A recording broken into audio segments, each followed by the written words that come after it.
Hello everyone, welcome back to my YouTube channel.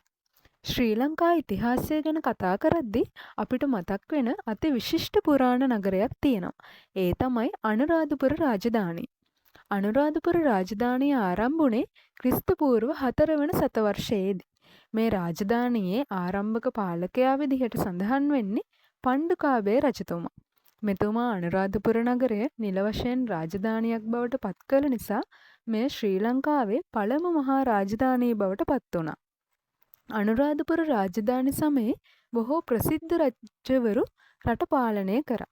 Devanampiyatissa රජු, දුටුගැමුණු රජු, වළගම්බා රජු, මහසෙන් රජු ඒ අතුරින් කීප දෙනෙක්. මේ රාජධානි සමයේ බෞද්ධ ආගමික ක්‍රියා ගොඩක් සිද්ධ වුණා.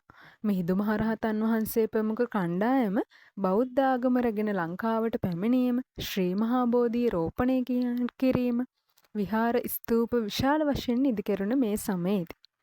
මේ රාජධානි සමයේ තවත් විශේෂ කරුණක් තමයි වැව් සහ ජල කළමනාකරණය. අබේ වැව, නුවර වැව, තිස්ස වැව, කලා වැව මේ වැව් අතරින් ප්‍රධාන වෙනවා. මේ වැව් මගින් කෘෂිකර්මයට ජලය සැපීම වියලි කලාපයේ ජීවිතය සාර්ථක කරගන්න උදව් වෙලා තියෙනවා.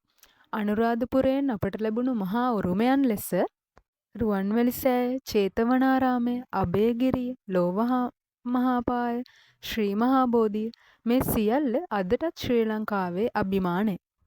අනුරාධපුර රාජධානිය අතීත කතාවක් විතරක් නෙමෙයි. ඒක අපේ සංස්කෘතියේ, ඉතිහාසයේ, අභිමානයේ මූලස්ථානයක්. ඒ උරුමය රැක ගැනීම තරුණ අපේ වගකීමක්. අපි මේ වගේ තවත් වීඩියෝ එකකින් ආයෙත් හම්බෙමු.